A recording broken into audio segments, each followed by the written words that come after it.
Hello, everybody. During this quarantine period, as we are all shut in, let's make the optimum use of this time in a very positive way, especially the class 10 students, as your board exams will soon be knocking at your door.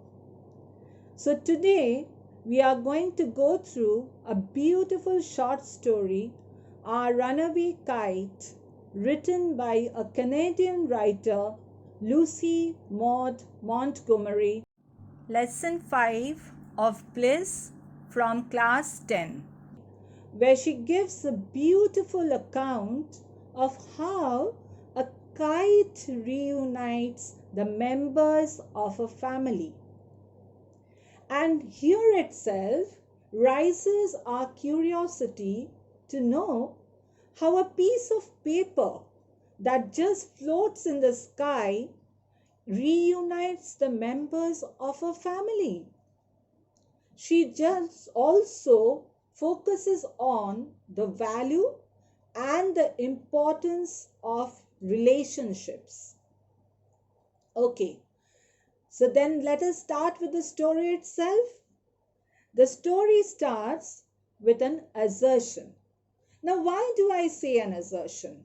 Because it states, of course, there was nobody for us to play on the big half moon. Here she does not reveal or disclose the characters in the very first line. The only information we get is that they inhabit or live on the big half moon island. And the word, of course, stresses on that.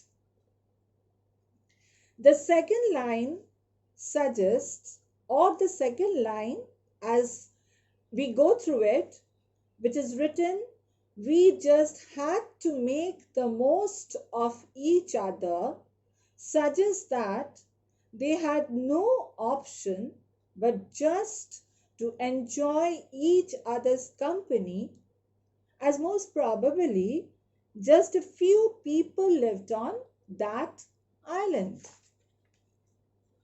Okay, now in the second paragraph, we come to know that the author, whom she just speaks of as we in the first two lines, are Father, Claude, the narrator herself, Aunt Esther, Mimi, and Dick. Please do remember the names of the characters very well. I repeat it once again. It is Father, Claude, the narrator herself, Aunt Esther, Mimi, and Dick. But this was not like before. It used to be only Father, Claude, and the narrator. It was just on account of that kite that these members of the family reunited once again. And the author slowly unfurls to us or tells us that how that happened. Father was the keeper of the big half moon lighthouse. Now, once we hear the word lighthouse, we come to know that it's a place where the signals are given to the ships that come and set sail from the harbor. So he was keeper of that lighthouse. The narrator herself was just 11 years old and Claudie was just 12. So they were just minors, or you might say just mere children. And as we get to know that the author is a Canadian writer, so if we visualize or if we go through the chapters of geography, we know that Canada is completely frozen in winter. So these members of the family, they did not have much option in their hands other than to just move to the mainland. And as spring came back with the change of the climate once again, they again came back to their dear own island. And what is the name of that island? It's the Big Half Moon Island. Now, later we come to know that as the time came for their departure from the mainland, the people or the children who stayed over there, who always had company, to them it seemed to be very cure or very boring that how could just three members of a family stay together on an island. They couldn't understand that. They couldn't even think of that how could years and years after just three members of a family could live on an island. So when time came for them to return to their mainland, these people felt very sorry for them. They sympathized with them. And they said that really their condition was miserable. But to the narrator, it didn't count much, because as we get to know that in the previous paragraph, she has referred to the island as a very dear one. But the narrator admits that yes, it would be fine if they had company, if they had someone to play with them, because as they had played private caves. Now, if you know that what private caves is, that it's a game. It's a very popular game among the children. And it was difficult for two. If there were many members, it would be fine. But the disadvantage was that they also had a lot of quarrel with the other children in the mainland. So she thought that this was fine. Living on the Big Half Moon with just Claude beside her was fine, and with father, as they never quarreled. But it happens, now girls, when sometimes when people do ask or do feel pity or sympathy on us about certain things, that haunts our mind. It pricks our mind. And at times, really, a number of questions haunted her mind. That why didn't really they have any relations? Why were they completely on that island alone? And they also wished that they could have an uncle, an aunt, some cousins, so that they could enjoy much, much more. So one fine day, they just went up to their father and asked him that why don't we have any relations? And the shocking remark that came from their father was that he accused himself, saying that he was guilty for their present situation. Now this very remark went above their heads. That why did father accuse himself? What was the story behind it? What did he actually mean by it? But they kept quiet. We will stop here as we have ended Unit 1, and I'll be saying a gist of Unit 2 today, as we will run short of time. And the only thing that they loved doing and learned doing on the mainland was to make kites. Now, kites, girls, it's not just a piece of paper. It's a beautiful piece of paper that floats in the sky. You know, it's a very big sport for many people. And years after years, it is there. So they just loved making kites, And once they came back to the big half moon island, Claude and the narrator made a lot of kites.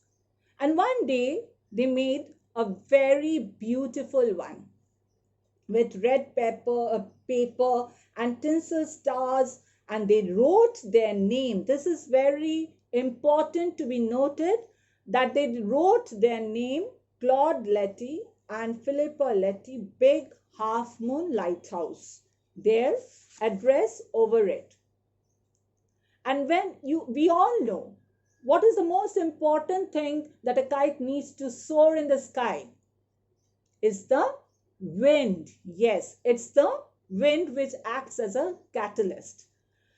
Now, one day when they were very ready to do so, all of a sudden, as the narrator was bringing the kite from her home, she just tripped over it, and it made a very big hole. They were in a great hurry to fix the kite. And what did they do for it? They just ran in and found an old letter lying on the bookcase in the sitting room. Where did they find it? They found it on the bookcase in the sitting room. Please be careful of all the information that is given over here. They just took it because time was running very short for them, as the wind might have fallen, and they needed it to soar the kite in the sky. So they just patched it with that letter and set it free. And it just flew and soared in the sky gloriously. They took the kite, and the kite just soared in the sky like a bird, as the wind was very glorious. But then everything went out of their hands. It just snapped. And Claude was just standing there with that bit of cord in his hand. He just kept staring. Now, this is what usually happens, as we all have seen, that when a kite just gets snapped away, you just have that bit of cord in your hand, and we just keep looking in the sky, and we see it gliding by in the air. And slowly, this kite sailed away over to the where? To the mainland. Till then, it was fine. But events changed soon, a month later, when a letter came for father. Now, we just know that they did not have any relations. They did not have any company on that island. So here again, the author raises our curiosity that who might have sent a letter to father, as they didn't have any relationships. And after finishing that letter, his father's eyes were completely moist, as he had been crying. Now Claude and the narrator just kept looking at their father. And father asked them if they wanted to know that what was it. And then he told them the whole story. Years before, father had a brother and a sister. But he quarreled with his brother and left home. Years afterward, he felt very sorry about that. Now, he was just like the prodigal son. And he decided to go back to his family. And when he arrived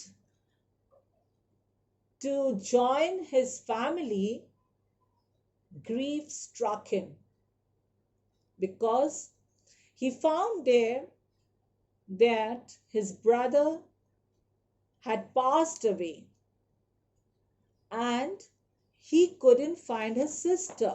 She was missing.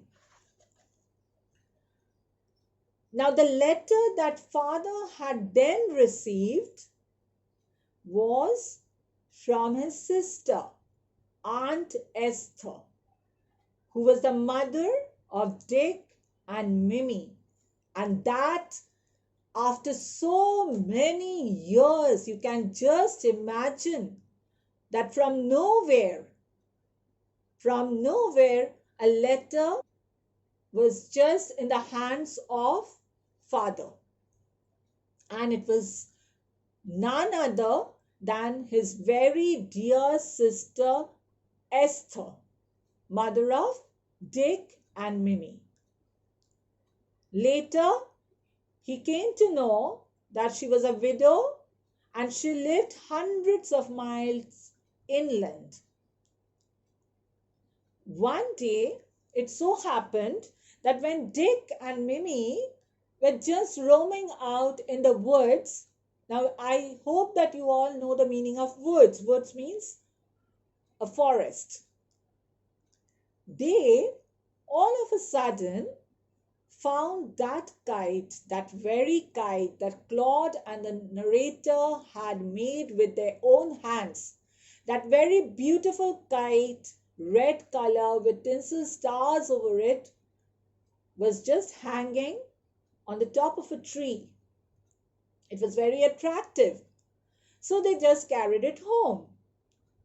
And when their mother saw that the kite was patched with a letter, she just went through it. And her reaction was that she was dumbfounded. She just turned pale. Pale when you lose your colors. Pale you can be when you are very grief stricken or when you are very extremely happy, you lose your colors. Because that was the very letter she had written to her brother years before. Philippa was her mother's name and Claude was her father's. Remember these very well. You might get short questions or information from here. So she knew very well that who Claude and the narrator was to her. It was clear as crystal. And she immediately, without wasting any time, she just sat down and being overjoyed to have a piece of letter in her hands after so many years from her very own brother. She immediately wrote to the big half moon and father received that letter. The very next day, father went and brought Aunt Esther, Dick and Mimi with him. He wasted no time over there because he couldn't even think of it that after so many years he'll be reuniting with her own very sister and they will be uniting with their cousins Dick and Mimi. So it was a very joyous moment, a very happy moment for them. They just couldn't think over it. And since then, they all have been together.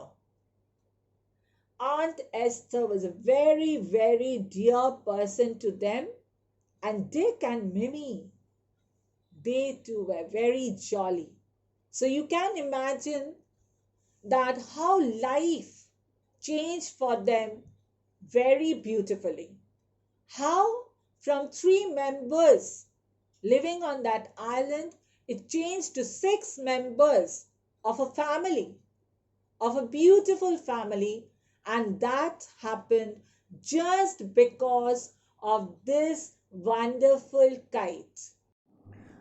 So the story ended like a fairy tale with a very, very happy ending. This is a lesson to be learned that really we crave for relationships. Sometimes we take them for granted.